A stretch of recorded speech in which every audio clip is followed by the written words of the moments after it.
Al finalizar esta semana de estudio, queremos, con la ayuda de nuestro pastor Dani Perla, hacer una reflexión sobre las implicaciones que tiene conocer el devenir de las naciones a lo largo de toda esta historia del pecado en este mundo. Hemos visto en estas 2 semanas que se ha estudiado cómo el deseo humano de ponerse en el lugar de Dios ha traído solo tristeza y dolor a este planeta. Desde que entró el pecado, queriendo usurpar el lugar de Dios, eso es lo único que hemos visto. Pero Dios tiene una solución, la comentábamos ya el día de ayer, pero hoy vamos a reflexionar un poco más sobre nuestras actuaciones personales, podríamos decir, en todo esto. Así que vamos a orar pidiendo la dirección de nuestro Dios. Te damos gracias, Padre, porque esta semana hemos aprendido cómo, a pesar del mundo en el que vivimos, tú no has dejado de estar en el trono, sigues reinando y estás conduciéndolo todo hacia esa consumación final, cuando tu pueblo podrá recibir por fin eso que tú le deseabas a la humanidad desde el principio, una vida plena y feliz. Gracias por siempre trabajar con nosotros, para nosotros, en favor de nosotros y darnos esta grande salvación. Oramos en el nombre de Jesús. Amén. Amén. Para este día, Pastor Dani Perla, me gustaría comenzar con un hecho que no debe quedar, digamos, fuera de nuestras conversaciones, porque vivimos en este mundo, nos desarrollamos en este mundo, trabajamos en este mundo, nos casamos, hacemos muchas cosas acá, y lo hacemos en este sistema que nos ha tocado vivir, en un mundo en el que sí hay caos, hay luchas, hay batallas, pero todavía decimos hay cosas buenas de las cuales disfrutamos. Y desde esa perspectiva, tal vez me gustaría que nos ayudara a ver cómo el desarrollo de las naciones hasta acá y lo que falta hasta la segunda venida de Jesús nos habla a nivel personal de lo que podemos hacer como iglesia y como individuos, y lo que no deberíamos hacer como iglesia y como individuos. Me refiero al hecho de que, siendo que la Biblia nos invita a ser buenos ciudadanos, ¿hasta qué punto llega nuestra vivencia de buenos ciudadanos que no esté en conflicto con la palabra de Dios? Me gustaría que nos ayudara con esta reflexión porque será importante para nosotros. Sí, totalmente. Bueno, creo que el comentario es muy acertado, y siendo que hemos estado hablando de las luchas entre las naciones, surgimiento de las naciones, poderes políticos, etcétera, tal vez alguien podría estarse preguntando eso. Bueno, y los cristianos estamos relacionados, o cómo es que estamos relacionados con la política. En primer lugar, quiero decir, como iglesia, como organización, como iglesia adventista del séptimo día, nosotros somos apolíticos. Amén. Nosotros no usamos nuestros fondos, ni nuestra influencia, ni nuestra voz de ninguna manera, por ningún medio, para apoyar o financiar tal o cual partido político en ningún lugar del mundo. Eso está en nuestros reglamentos, en nuestras pólizas. Así que como iglesia somos muy cuidadosos, porque recordamos las palabras que Jesús dijo: dad al César lo que es de César y a Dios lo que es de Dios. Y nosotros como iglesia abogamos precisamente por una separación entre los asuntos de fe, entre la iglesia y el Estado. Entonces no nos inmiscuimos en asuntos políticos, no promovemos a nadie para nada, porque definitivamente nuestro interés es el reino de Dios en esta tierra. Amén. También otra frase que Jesús dijo: mi reino no es de este mundo, si no mis seguidores pelearían, dijo Jesús, lucharían, como hemos visto esta semana en las luchas que hay entre las naciones. Así que usted puede estar seguro que como iglesia adventista del séptimo día nosotros no usamos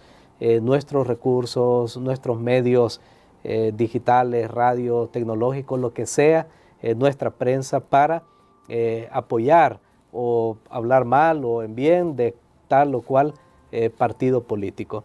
Pero ahora reconocemos que estamos en el mundo, y entonces como ciudadanos, como personas individuales, como iglesia, nosotros dejamos a la persona que decida qué va a apoyar su derecho, por ejemplo, al voto. Claro. Creo que hay personas que dicen, no, yo no voy a votar, pero hay un pensamiento que alguien dijo una vez, bueno, si tú no votas, otros al final están votando por ti.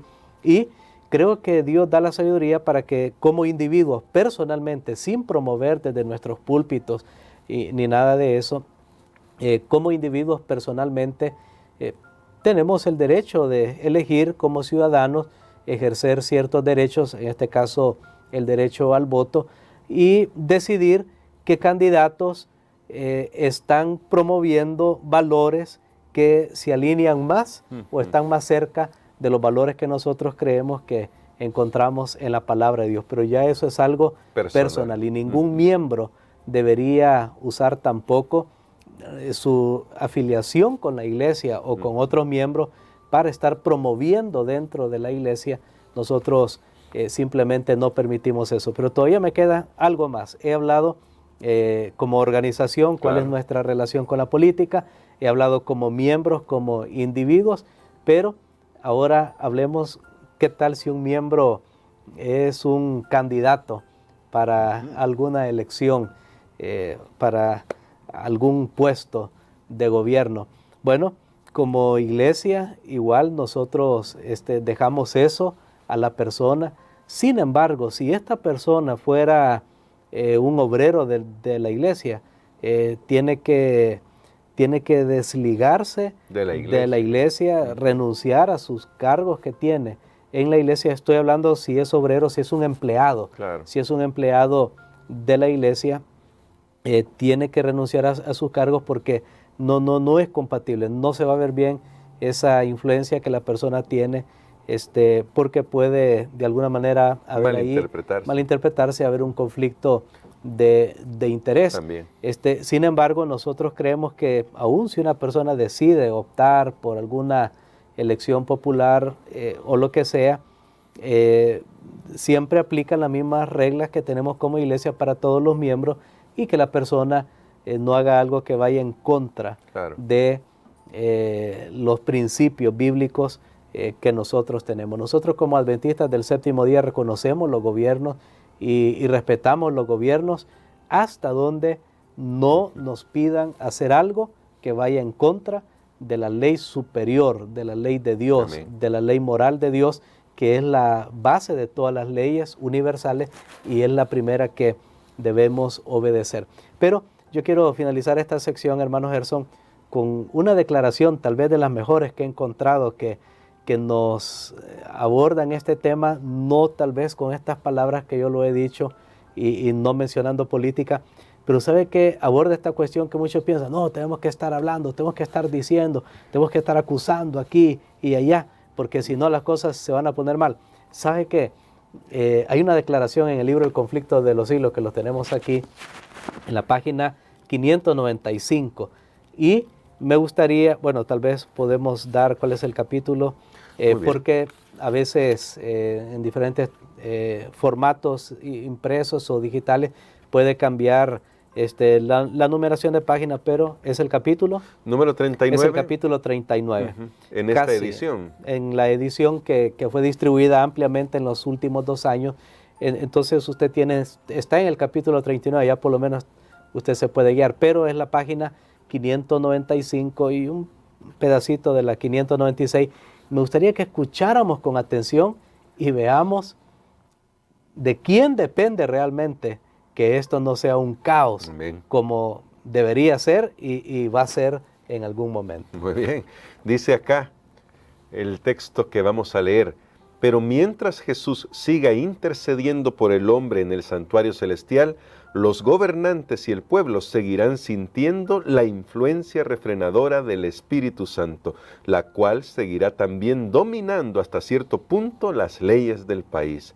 Si no fuera por estas leyes, el estado del mundo sería mucho peor de lo que es. Mientras que muchos de nuestros legisladores son agentes activos de Satanás, Dios tiene también los suyos entre los dirigentes de las naciones. El enemigo impele a sus servidores a que propongan medidas encaminadas a poner grandes obstáculos a la obra de Dios. pero los estadistas que temen a Dios están bajo la influencia de santos ángeles para oponerse a tales proyectos con argumentos irrefutables.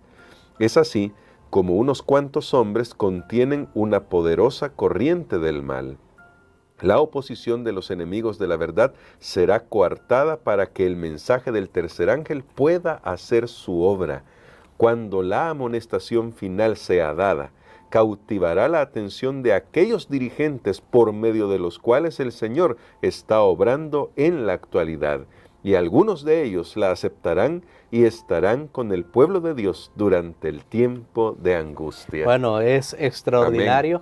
Realmente me gusta esta declaración, porque noten ustedes quién es el que está a cargo. Amén. Y ahí lo decía, quién es el que está a cargo que el mundo todavía sea un poco pues apto para poder vivir antes que se desate la locura humana. ¿Quién es el que está a cargo? ¿Quién?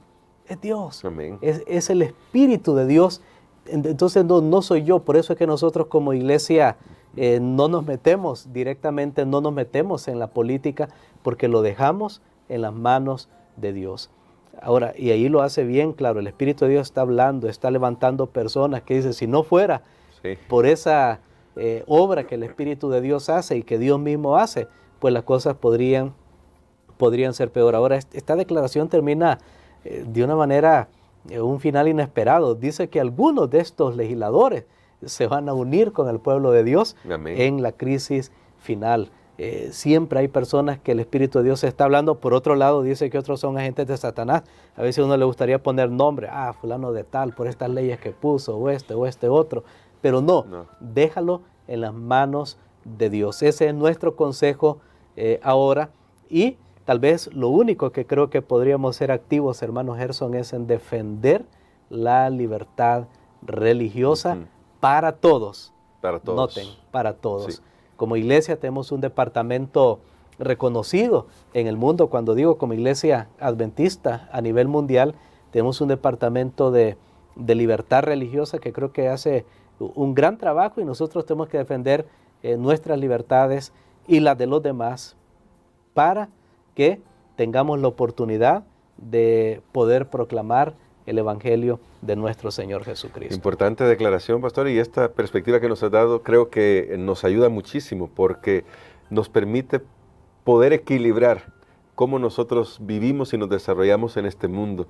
Y quizá en esa línea de poder equilibrar cómo vivimos y nos desarrollamos en este mundo, también me gustaría que nos ayudara a reflexionar sobre el hecho de cómo podemos evitar el engaño de concentrarnos tanto en nuestros logros personales, que creo que también por ahí está esa idea de si yo puedo hacer influencia en esto y me meto aquí y hago estas cosas y voy tras un puesto político, es porque estamos queriendo esos logros personales, ponerlos en alto.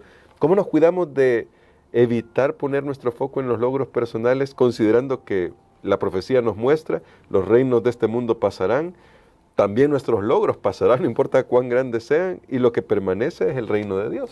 Bueno, la lección de esta semana creo que pone el dedo en el renglón ahí, que nos dice, confía en el reino de Dios. Amén. No confíes en las cosas de esta tierra, no confíes en el progreso humano, no confíes. El progreso humano en ciertos sentidos es bueno, pero no es la solución final. Cada vez el ser humano ha estado pensando que esa era la solución, que esa era la solución. Hoy se presentan, por ejemplo, todas las tecnologías como que van a solucionar los problemas del ser humano, y creo que hay cosas muy buenas. Incluso le prometen al ser humano que van a perpetuar su vida más allá de la muerte, a través de las memorias que quedan grabadas o lo que sea.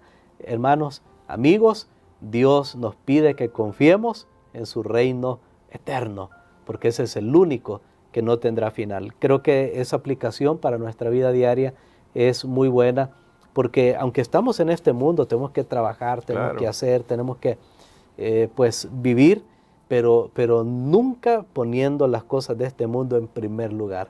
Primero tiene que ser Dios. Si usted ha escuchado un lema que nuestra iglesia tiene desde hace mucho tiempo en algunos programas, primero Dios, primero Dios. Dios tiene que ser primero. Porque si Dios es primero, cuando todo lo demás cae, el Señor es mi pastor y nada me faltará. Amén. Pero si todo lo demás es lo primero y Dios está segundo, cuando todo me falte, yo me quedo sin nada, porque Dios no admite ser el segundo. Dios no está ahí como una segunda opción para nuestra vida. O lo amamos a Él en primer lugar y con todo, o simplemente no lo amamos. Así de claro. Y creo que nadie más que Dios, que conoce nuestros corazones, sabe si realmente lo amamos a Él. Así que, amigos, hermanos, esta semana hemos visto que los reinos de este mundo surgen y se preservan mediante conflictos, pero los hijos de Dios realmente aspiran a un reino de paz, a un reino Amén. de justicia. Comienza ahora con la gracia, con el Evangelio que está siendo proclamado, y va a culminar de una manera gloriosa, porque el reino de Dios también va a ser físico, y esto es bien importante. Amén. No solamente es algo que se va a quedar conceptual ahí en la mente, nada más. No, el reino de Dios va a ser físico. El libro de Apocalipsis nos dice claramente, mira, hay una ciudad, estas son las medidas, esto mide de alto el muro, así tiene un río, mira, así son las puertas. O sea, el reino de Dios es material Amén. también. Y estoy hablando de la tierra nueva, de los cielos nuevos. Pero para llegar ahí, primero tenemos que aceptar a Cristo Jesús. Finalmente, todo pasa. Sí. Hermano Gerson, todo, absolutamente todo pasa.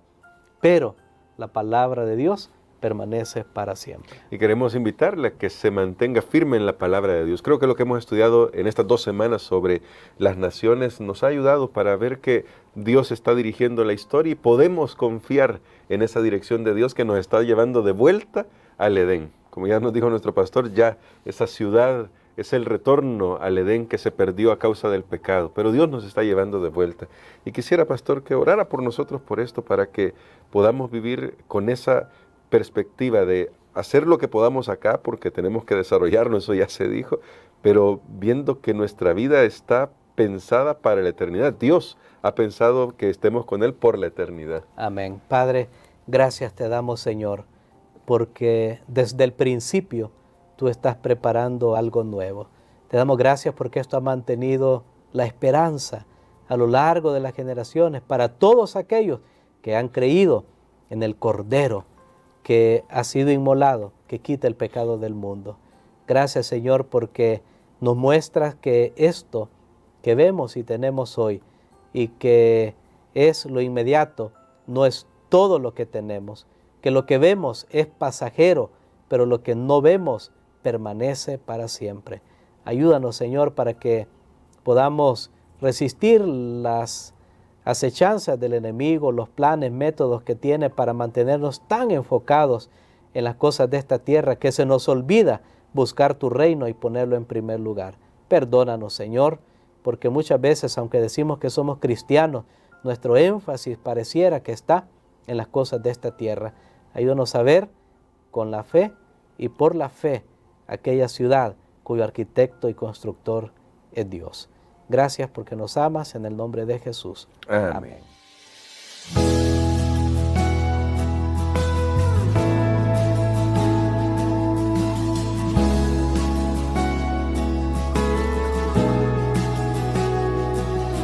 En la Biblia puedo ver lo que pronto pasará. Jesús viene otra vez, nos viene a rescatar. Las profecías ya se cumplen, el fin se acerca ya. Al mundo anunciaremos que pronto volverá. Cristo viene otra vez, Jesús volverá. Las profecías se cumplen, digámoslo ya, que todo el mundo conozca el poder de su cruz. Alumbremos al mundo